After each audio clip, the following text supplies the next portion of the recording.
गांव में विशाल की मां गंभीर रूप से बीमार है। उसका जीवन एक धागे से लटका हुआ है क्योंकि विशाल चिंता से व्याकुल होकर देख रहा है। विशाल ने प्रतिज्ञा की, मैं तुम्हें ठीक कर दूंगा मां। ग्रामीण वासी वहीं खड़े हैं, उनके चेहरे निराशा से भरे हुए हैं। विशाल एक विशाल पुरानी लाइब्रेरी के अंदर खड़ा है, जो रहस्यमय दुनिया के बारे में जानकारी खोज रहा है। उसे संजीवनी और अमृत नदी के बारे में एक पुरानी किताब में उल्लेख मिलता है, जिससे उसकी रुचि और भी बढ़ जाती है। Vishal gets the address of an old writer who gives him a map for half way to reach the place. पुस्तकालय की मंद रोशनी में विशाल गंभीरता से नक्शे का अध्ययन कर रहा है, हर विवरण को समझने की कोशिश कर रहा है। विशाल खूंखार जंगल में प्रवेश करता है, जो खतरे और डर की जगह है। जंगल जहरीले सांपों और कीचड़ भरे दलदलों से भरा है।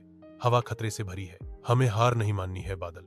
खतरों के बावजूद विशाल अपनी मां को बचाने की जरूरत से प्रेरित होकर जारी है।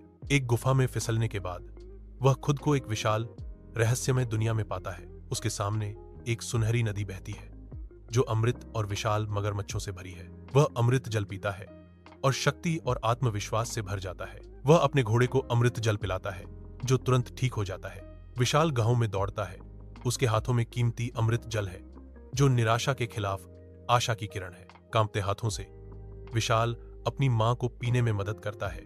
हर बूंद जीवन को बहाल करने का वादा है। एक चमत्कार होता है क्योंकि उसके चेहरे पर रंग वापस आ जाता है। जीवन की एक फुसफुसाहट मृत्यु की पीलापन की जगह लेती है। तुमने मुझे बचाया बेटे।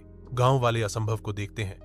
उनके चेहरे विस्मय और अविश्वास से भरे हुए हैं, क्योंकि उनके दिलों में उम्मीद फिर से जाग उठती है। विशाल ग्रामीणों के बीच खड़ा है।